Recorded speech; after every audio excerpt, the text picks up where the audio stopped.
Alam niyo ba nung prinomote ko 'to, maraming nagtataka kasi hindi daw sa kanila, free shipping. So ayan, so ito guys, bago lang kasi yung account ko na ginamit ko nung umorder ako nito.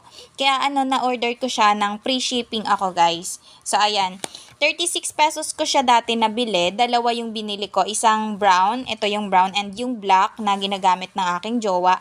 Ayan siya. Dalawa yun, tig-isa kami, ₱36 lang talaga siya guys. Kasi free shipping ko po siyang nakuha dahil bago po yung account ko. So kapag bago po yung account nyo guys, kadalasan free shipping kayo. Meron din pong ibang merong ibang nag-order na mga kakilala ko na nakuha nila ito ng ₱28 lang guys. Ayan, so depende po talaga sa account kung magkano po ninyo siya mabibili. So ayan, napakaganda kasi talaga guys nung wallet na to, ng volunteer na wallet. Ayan siya oh. Hanggang ngayon wala pang bakat dito nung 'di ba dun sa ibang wallet kapag yung naiipit